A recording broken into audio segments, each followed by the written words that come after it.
We are recording.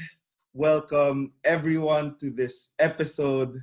So today we have a special guest. We have Giulia. She is a friend of my sister who is 10 years older than me.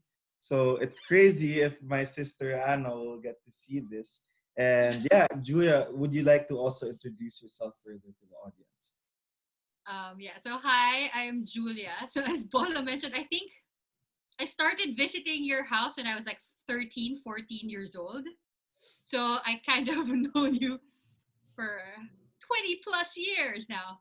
Wow. Um, uh, so as Bolo mentioned, I'm friends with his sister Anna. I'm based in Melbourne. I am a cybersecurity advocate. So I'm a student and I'm also working for a cybersecurity company. I'm also a power lifter and someone who's generally interested in learning stuff about like media, which actually got me interested in having this conversation with Bolo when I saw his first posts about it. So yeah, hi. Awesome. Thank you for being here. I'm super happy that you're here. And I really like to learn about media as well. And I'm just so happy that you agreed to being here. And so right now you are in Australia. You're based there. And what is it like in Australia when it comes to the whole pandemic? I'm sure you still have family here in the Philippines. What do you think uh, you would say are the main differences in Australia and in the Philippines? Oh my golly, there's so many differences. For one, like the definitions of lockdown when you can be tested, um, what's available as resources, the support you get from the government, they're all different. Mm. Now, right now, so just to give, I guess, everyone context, we are on our second lockdown um, because we are also on our second wave. So there was actually a point, particularly in Melbourne, when we were having single digit new cases. And then recently we had 723, which was the highest like new cases in a day, the last 24 hours. So we are in the middle of like the second wave essentially. In other states, it's been great that they haven't been getting new cases. Um, and of course, like the ones that actually do have new cases, they're learning in a way from the Melbourne experience. So they would avoid the mistakes we made along the way. So And yeah. how do you feel? Do you feel safe and protected because of how the local governments are handling the situation? Like, what are the protocols that they implement there in Melbourne? So generally, yes. Like the rules aren't like when you think about it, the rules aren't that different. Where now we actually are required to wear masks. We actually weren't until like a week and a half ago. That's only when we started wearing masks when we're out in public. Now it's required. We have to do like 1.5 meter distance. So it's very similar in that sense. But also, people are actually encouraged to test if if you have any symptoms, no matter how minor the symptoms are. They actually really well, not require, request people to go to the testing center and get themselves checked.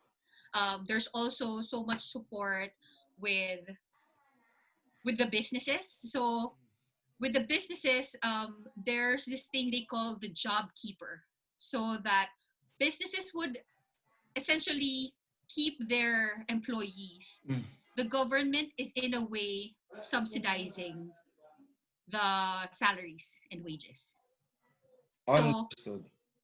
yeah, so certain people, I mean, there are of course qualifications for that, but there are businesses that would qualify to have some people in their payroll in a way subsidized by the government.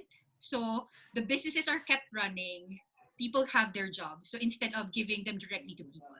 Now, Mm-hmm. for people who actually lost work, especially casual workers, part-time, like businesses that cannot operate while in the pandemic, like during the pandemic, Mm-hmm. they also have what they call the job seeker. So you get a certain like certain amount of support from the government every fortnight. I think you get $750. Of course, again, there are qualifications for that. And then now the government realized that 1 in 4 people who tested positive aren't staying home. And they're Oh actually wow. going around. It's really bad. But at the same time, well, one, they're checking. Mm-hmm. They release the numbers that they're saying, okay, with the 500 households we checked, 100 plus, like, like roughly 1 in 4 aren't at home. And so if you're not at home because you cannot afford to stay home because you're afraid of not having income for that time, there's also additional support. Mm-hmm. So one of the things that our friends sent us in our messaging communication platforms is that he is really angry with many Australians because of the fact that there is support, like we have the Mm, job keeper and job seeker, but then people still choose to go out, and now you're in your second yes. wave. And what do you feel like is missing? Is it like a moral kind of question, or is it more of a system kind of question? It's very difficult getting into the psyche. Like I know the exact circumstances he's talking about. So Mm, there are these 3 girls who actually were in Melbourne. So now Queensland doesn't allow people from Melbourne to go there. mm, So these girls went to Sydney and then flew to Queensland. They had documents saying that they didn't go to Melbourne essentially when they were actually here, mm, and then they went about their lives and they tested positive. So they essentially endangered people because, well, one, they lied, two, they went about like without thinking about the consequences. mm, Now different um there are people here who are anti-maskers. mm, There are people here who think it's actually just a normal flu. Like, people survive from the flu, it's fine. mm, So if I give it to my grandmother, it's fine. They actually have interviews with that. And mm. then these ones in particular, um, it's very likely it's similar in that sense. Na they don't think it's a big deal. Mm. Also, there's this sense of like, why are you stopping me? I'm entitled to my rights. Mm. So Okay, I one thought that mentality. was only existing in the United States of America, Oh but no, no. apparently, okay, I see. We have Masters too. Karens from Karen in Bunnings or something. No, that's actually the headline. I'm not even kidding. That's the headline in the new. I'll send it to you later. I see. So there are Like there are Australian these. versions of Karens. Yeah, they're actually like Karen from Bunnings. Like there's this girl who tried to get into the Bunnings store without the mask on, and they require masks, and essentially like started filming the staff or not allowing her to go inside. Like she. So it's and there's like more than one person doing that. I see. Now that we're on the subject of Karens, right? Like I mean the way we view Karens is that like they're discriminatory towards a minority and all that stuff. What do you think are the main differences between Karens in Australia or in Melbourne and Karens in the US in Target or I Walmart? think, and at least the ones that I've seen, it's not more about discriminating minorities. It was more of feeling entitled to their rights. Mm, Because it's not like they're discriminating the staff in the shop because they're a minority. It's just, you know what, you can't stop me. It's I'll send you the video. But I it's see. more of It's like that. more That of customer service demanding like 100%. Yeah, and not just that. Like there's one lady who was insisting like she just kept on walking in every street in her neighborhood without a mask on because it's part of her rights. Got it. Uh What does it feel like to be a minority in Melbourne? I'm super curious about that.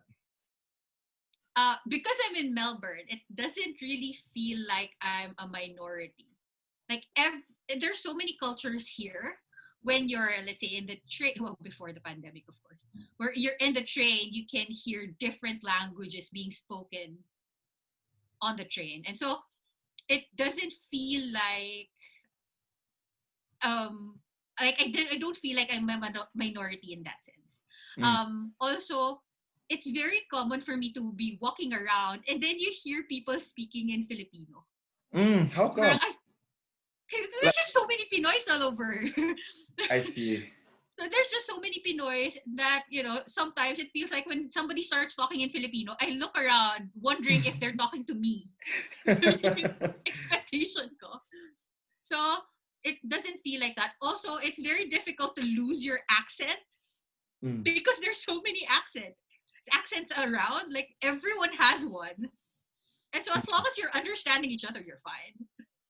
I see. So it's a melting pot of cultures, is what I'm getting. There's Yeah, yeah. of Filipinos, and so also the culture there in Australia is like, do they have their own versions of rednecks? Or Yes. Now, okay, okay, just to be clear, I'm like I don't feel like a minority because I'm particularly in Melbourne got it. now. I see. Have you been to other places aside from Melbourne? Yes. Yeah. And So what's like the difference? Melbourne, Sydney also like because there's just so many cultures around. And then we actually decided to drive to this other city in Victoria. So in the same state where I am. It's called Geelong, which is also lovely. But when I got there, that's when I felt like a minority. Like it's very white. It's just What does that white. mean? Not What? just yeah, like everyone's white. It felt like we were the only people of color in that place during that time.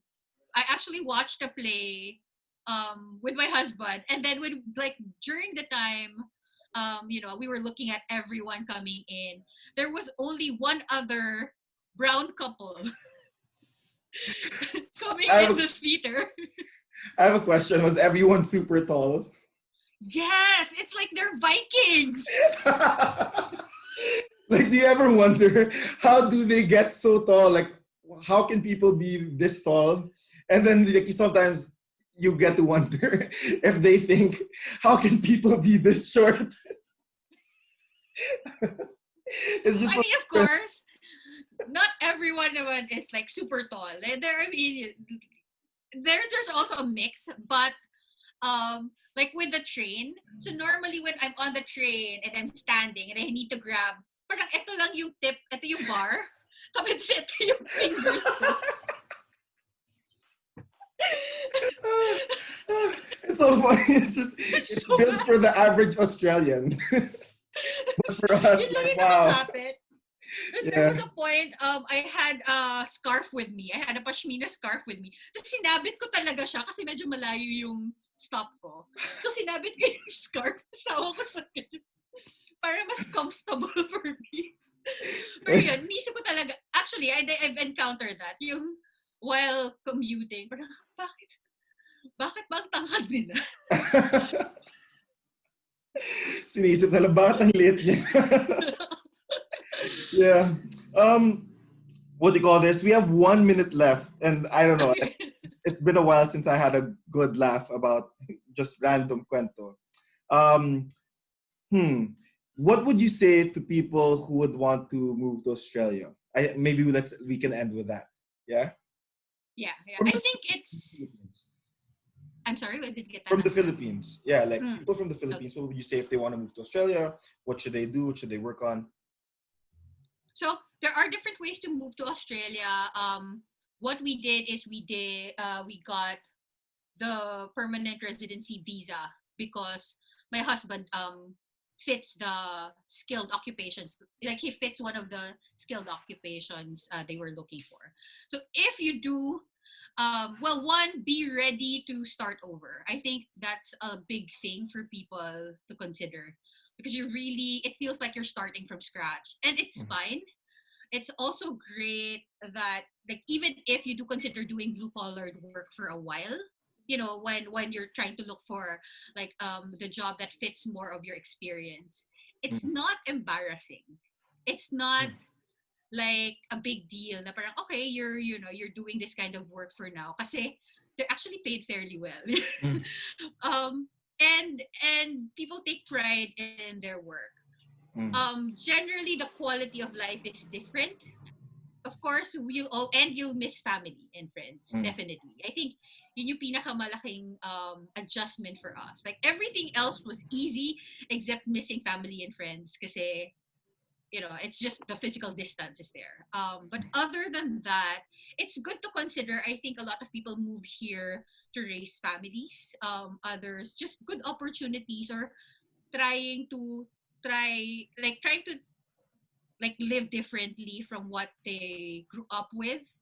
Because at the end of the day, coming back to the Philippines is always an available option. Mm. Understood. So yeah, Got and it. everything's online.